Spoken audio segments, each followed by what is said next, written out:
मानित शिक्षक, प्यारे बच्चे, अभी आपने दो कहानियां सुनी। दोनों कहानियों में कुछ न कुछ ज्ञान आपको दिया गया। दूसरी कहानी का जो मूल तथ्य आपको बता दिया गया था,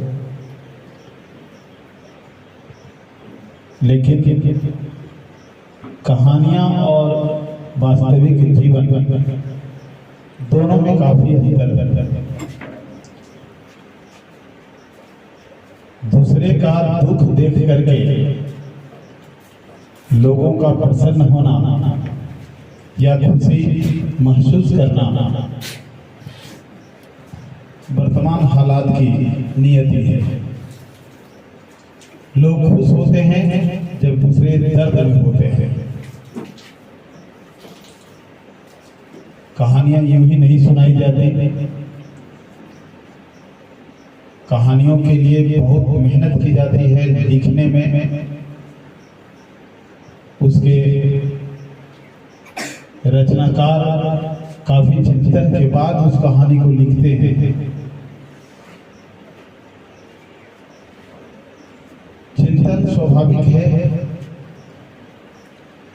आप धर्म के हिसाब से अगर पढ़ते हो, जानते हो, तो 84 लाख योनि इस पृथ्वी पर हैं और उसमें मानव एक विवेकशील प्राणी है। विवेकशील का मतलब ये होता है कि जो समझ सके कि हम क्या हैं और दूसरे क्या हैं। इसी अंतर को समझना विवेकशीलता कहलाता है। तो एकमात्र मनुष्य विवेकशील है, इतना सौभाग्य प्राप्त है मनुष्य को, तो फिर हम दूसरे के दुख में खुशी महसूस क्यों करें? क्या फायदा है? कहानी इसीलिए आज आपको सुनाई गई। तो प्रतिदिन आपको जो कुछ मिल रहा है, जो आपको सुनने को मिलता है, वो केवल एक संगीतमय वादन नहीं है। उसका केवल आनंद लेना नहीं सीखिए।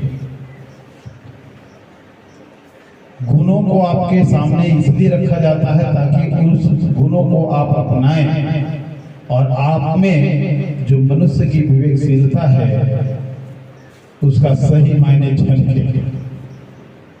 तो क्या आप चाहते हैं कि दूसरे लोग जो दुखी हैं उसका आनंद हम लोग उठाएं? नहीं चाहते। इसका मतलब ये है कि जब भी कोई दुखी अनुभव हो, तुम्हारे मन में ये आ जाए, तुम्हारी आंखों के दर्शन में ये आ जाए कि अगला आदमी दुखी है और तुम सक्षम हो, तो उसको जरूर पूरा करने का कोशिश करना चाहिए। अंग्रेजी में ही एक कविता है। उस कविता का मूल सार ये है कि जब कोई मनुष्य दुख में होता है तो उसको कोई ना कोई मदद जरूर करता है, लेकिन मदद करने के तरीके दो होते हैं। एक धन से और दूसरा मन से।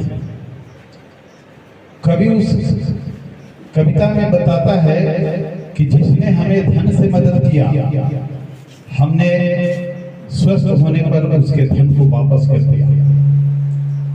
लेकिन जिसने मन से, शारीरिक रूप से उसके साथ समय बिता करके जो मदद किया, उसके दुख में उसके सिर को दबाया, शरीर को दबाया, पाँव को दबाया, उसकी सेवा की, उसको पानी दिया, उसके खाने को दिया, दवा दिया, तो कभी कहता है कि हम उसे कैसे वापस करें? हम उस धन को तो वापस कर सकते हैं, लेकिन उसके किए गए सेवाओं को मैं वापस नहीं कर सकता हूं। इसीलिए उसने इस कविता का नाम रखा सिंपैथी। सिंपैथी का मतलब सहानुभूति। तो आप भी उस अनुभूति को अनुभव में लाएं, जिससे कि आपका जीवन सफल हो जाए और मनुष्य होने की जो खासियत है, विवेकशीलता है, उसकी पूर्ति हो। आज के लिए इतना ही। Thank you.